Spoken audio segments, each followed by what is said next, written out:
सोमवार का व्रत साधारणतया दिन के तीसरे पहर तक होता है।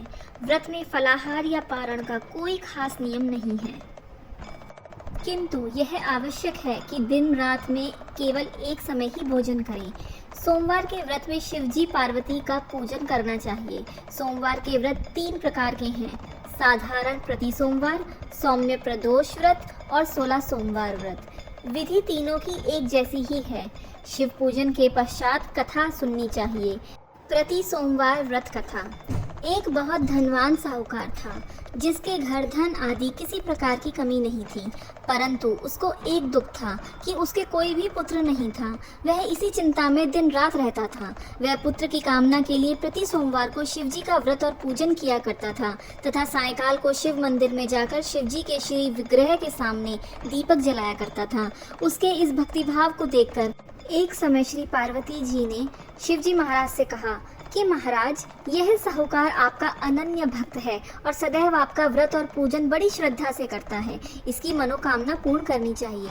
शिवजी ने कहा, हे पार्वती, यह संसार कर्म क्षेत्र है। जैसे किसान खेत में जैसा बीज बोता है वैसा ही फल काटता है, उसी तरह इस संसार में प्राणी जैसा कर्म करते हैं वैसा ही फल भोगते हैं। पार्वती जी ने अत्यंत आग्रह से कहा, महाराज, जब यह आपका अनन्य भक्त है और अगर इसको किसी प्रकार का दुख है तो उसको आपको अवश्य दूर करना चाहिए, क्योंकि आप सदैव अपने भक्तों पर दयालु होते हैं और उनके दुखों को दूर करते हैं।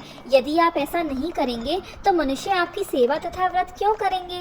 पार्वती जी का ऐसा आग्रह देख शिवजी महाराज कहने लगे, हे पार्वती, इसके कोई पुत्र नहीं है। इसी चिंता में यह अति दुखी रहता है। इसके भाग्य में पुत्र ना होने पर भी मैं इसको पुत्र की प्राप्ति का वर देता हूँ, परंतु यह पुत्र केवल 12 वर्ष तक जीवित रहेगा। इसके बाद वह मृत्यु को प्राप्त हो जाएगा। इससे अधिक मैं इसके लिए कुछ नहीं कर सकता। यह सब बातें साहूकार सुन रहा था।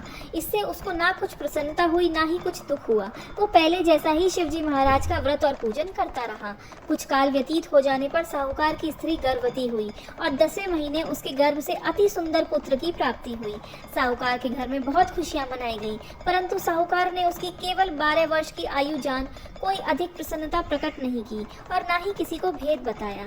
जब वह बालक 11 वर्ष का हो गया तब उस बालक की माता ने उसके पिता से विवाह आदि के लिए कहा, तो साहूकार ने मना कर दिया और कहा, मैं अभी इसका विवाह नहीं करूंगा, अपने पुत्र को काशी जी पढ़ने के लिए भेजूंगा। फिर साहूकार ने अपने साले अर्थात बालक के मामा को बुलाकर उसको बहुत सारा धन देकर कहा, तुम इस बालक को काशी जी पढ़ने के लिए ले जाओ और रास्ते में जिस स्थान पर भी जाओ यज्ञ करते हुए और ब्राह्मणों को भोजन कराते हुए जाना।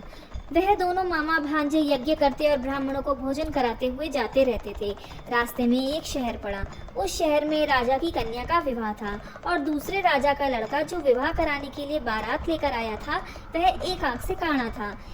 उसके पिता को इस बात की बड़ी चिंता थी कि कहीं वर को देख कन्या के माता पिता विवाह में किसी प्रकार की अड़चन पैदा ना कर दें। इस कारण जब उसने अति सुंदर सेठ के लड़के को देखा तो उसने मन में विचार किया कि क्यों ना दरवाजे के समय इस लड़के से वर का काम चलाया जाए। ऐसा विचार कर वर के पिता ने उस लड़के और मामा से बात की तो वे राजी हो गए।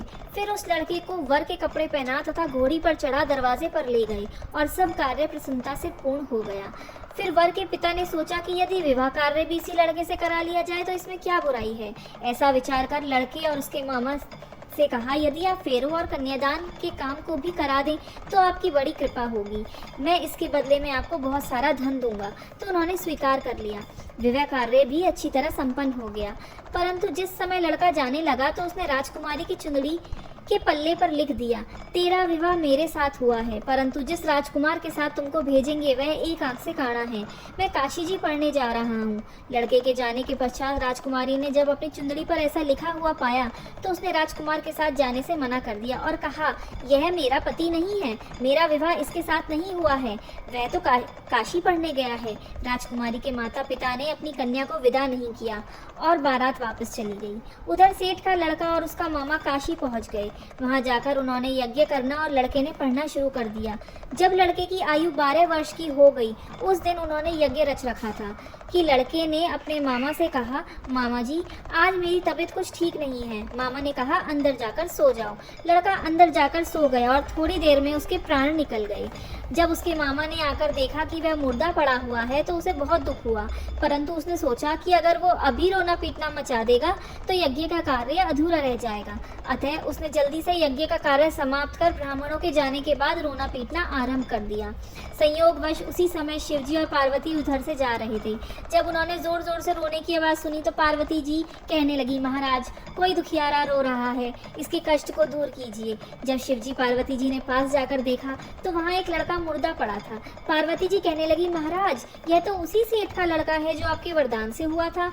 शिवजी कहने लगे, हे पार्वती इसकी आयु इतनी ही थी, सो यह भोग चुका। तब पार्वती जी ने कहा, हे महाराज इस बालक को और आयु दो, नहीं तो इसके माता पिता तड़प तड़प कर मर जाएंगे। पार्वती जी के बार बार आग्रह करने पर शिवजी ने उसको जीवन वरदान दिया और शिवजी महाराज की कृपा से लड़का जीवित हो गया। शिव पार्वती जी कैलाश चले गए। वह लड़का और मामा उसी प्रकार यज्ञ करते तथा ब्राह्मणों को भोजन कराते अपने घर की ओर चल पड़े। रास्ते में उसी शहर में आए जहाँ उसका विवाह हुआ था। वहाँ पर आकर उन्होंने यज्ञ आरंभ कर दिया तो उस लड़के के ससुर ने उसको पहचान लिया और अपने महल में ले जाकर उसकी बड़ी खातिरदारी करी। साथ ही बहुत दास दासियों सहित आदर पूर्वक लड़की और जमाई को विदा किया। जब वे अपने शहर के निकट आए तो मामा ने कहा, मैं पहले घर खबर कर आता हूँ। जब उस लड़के का मामा घर पहुंचा तो लड़के के माता पिता घर की छत पर बैठे थे और यह प्रण कर रखा था कि यदि हमारा पुत्र सकुशल लौट आया तो हम राजी खुशी नीचे आ जाएंगे, नहीं तो छत से गिरकर अपने प्राण दे देंगे। इतने में उस लड़के के मामा ने आकर यह समाचार दिया कि उनका पुत्र आ गया है तो उनको यकीन नहीं हुआ। उसके मामा ने शपथ पूर्वक कहा कि आपका पुत्र अपनी स्त्री के साथ बहुत सारा धन लेकर आया है। तो सेठ ने आनंद के साथ उसका स्वागत किया और बड़ी प्रसन्नता के साथ रहने लगे। इसी प्रकार से जो कोई भी सोमवार के व्रत को धारण करता है अथवा इस कथा को पढ़ता और सुनता है उसकी समस्त मनोकामनाएं पूर्ण होती हैं। ओम नमः शिवाय। ऐसी और कथाएं सुनने के लिए हमारे चैनल भगवान का अंतर्ध्यान से जुड़ें।